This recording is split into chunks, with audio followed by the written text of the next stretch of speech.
Bladesmiths, welcome to the forge. On your anvils, there's a cloth. Go ahead and remove that for me. What you're each looking at are 2 small cube canisters and 2 shots of high carbon steel. Now, Bladesmiths, you need to make 2 matching canister Damascus knives in your signature style that fall within the following parameters. Your blade lengths need to measure between 7 and 9 inches. We have 3 hours on the clock, so good luck, stay sharp, your time starts now. My plan for this challenge is I'm gonna mix half and half. I think if I do that, I can maybe keep the patterns as close as I can. I wanna make sure that I get a full weld all the way around, but I leave a little pinhole in there because if we don't, with the pressure inside, it'll pop the top off. That's not a good thing. I'm gonna put them both into the same time so I can pull one off, work it, so I'm kind of always working something all the time. I put all the ball bearings in one canister. I put all the fish hooks in the other. Figured if they're all the same, they'd probably go in a little bit easier than trying to mix match them. It's time to throw them in the forge and get them hot. Here we go. While packing these cans, I make sure that the powder really settles in because I do not want voids in my steel. I have the cans packed and I grind down the caps because if you just weld the cap to the outside, there's a danger that the cap pops off when you start compressing material. Bladesmiths, you have 2 hours and 30 minutes left. I've always been told if once you think it's hot enough, wait 5 minutes. You really need to make sure you got good, even heat throughout the whole piece because you're coming in from all sides. You're not just coming in on top. Go to the press. My first weld is the fish hook billet. Turns out great. Go to my second billet. If this doesn't weld up, I could have warping, snapping, delaminations. So I decided to get this thing cut open to make sure there's no voids in my steel. Yeah, that's what I want to see. I'm relieved because it looks good. Bladesmiths, you have 2 hours remaining. Metal's moving good for me. I'm gonna start hammering in the tips. Steel's moving good. Gonna start forming in my tips once I get them drawn out long enough. He seems very comfortable with the power tool. You always got to watch out for the quiet guys. Okay, this one's behaving. My first billet, it's not super happy with me, but it's working okay. Press! For my second billet, I notice a crack. See that seam right in the middle? Yep. I think he's got a section where the mild steel didn't weld to the guts. Things are not looking good. The heat's getting to me, the stress is getting to me, the time is getting to me. I've got to figure it out as fast as I can. Well, that sucks. Now that I like, so I'm gonna get ready for a quench. This is the make or break moment. Gonna start listening for tings, cracks. Cody has quenched first blade. I see it start to warp, but it isn't that bad. I'm pretty sure I can fix it with a grinder. Cody has now quenched both blades. Everything goes according to plan on that one. And I just can't believe where I'm at with the time I have left and know I can. Because these had to be identical knives. I'm gonna grab some vice grips and a C-clamp and put them together. So when I do my grinds, I'll be able to make sure I keep those grinds perfect. Tim got both of his blades clamped together, and he's grinding them as one, so he's getting exactly the same profile. Oh, you bet. I'm going to spend a little time thermocycling both of these blades because Jay's here. He's going to try to break them anyway. So I want to get a little bit more structural integrity of the blade.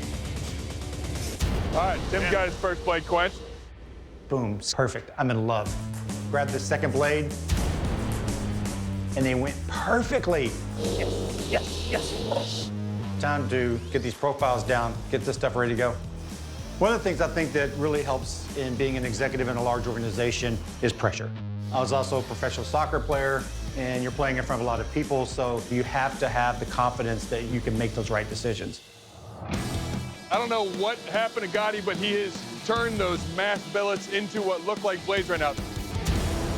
All right, Gotti's got his first. My main focus is getting a knife finished. I don't really have time to fix these issues. All right, Paul's in the oil with one of his blades.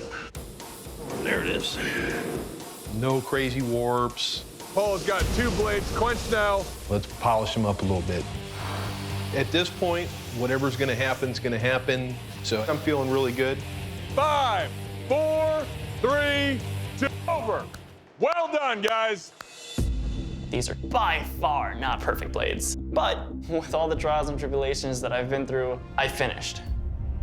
And from where we're standing, you guys all performed extremely well. But the time has come for the first critique. Tim, you're up first. You ready? Yes, sir. Please present.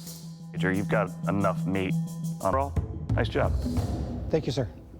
Paul, you're up. Please present your work.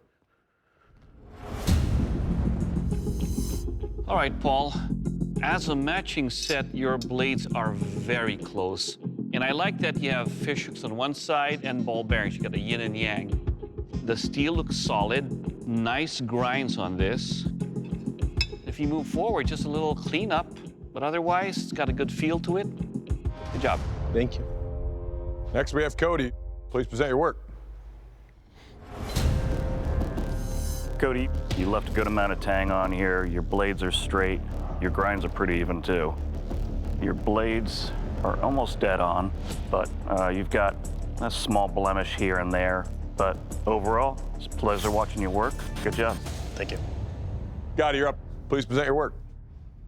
All right, so Gotti, down along the edge, you got these nicely welded up. The edge steel looks fine, but you can still see up here on the spine where there's some, like a ball bearing or two that are just kind of not fully welded in. And then again, on the spine of this blade. The other thing is we kind of have two different profiles here. They're close, but you have to be careful because they're not that long. You wouldn't want to lose any length in these blades, but good job knocking this out. Gentlemen, you all have a ton to be proud of, but only 3 of you can join us in the second round. Our judges have discussed your blades. The bladesmith leaving the forge is Gotti.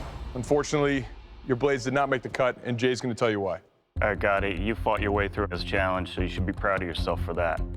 But your profiles are a bit off from each other, and the big thing is those delaminations bring into question structural integrity inside your blade, and that would be a lot more to fix than your competitors. That's why we're sending you home. Yep. Well, Gotti, you have 0 quit in you, man. We want to say thank you for coming out here, but unfortunately, your time in this competition has ended. I'm going to have to ask you to please surrender your blades and step off the forge floor. Thank you for coming out. I'm a little frustrated with myself, but also I'm proud of myself that I didn't give up. I came in to hang out and have fun and meet new people, because we're a whole bunch of nerds that like sharp, pointy, stabby things. Gentlemen, congratulations. The 3 of you will be joining us in the second round of this competition. You're going to have to fix any issues that the judges brought forward, as well as add handles to your blades, turning them into fully functioning weapons. At the end of the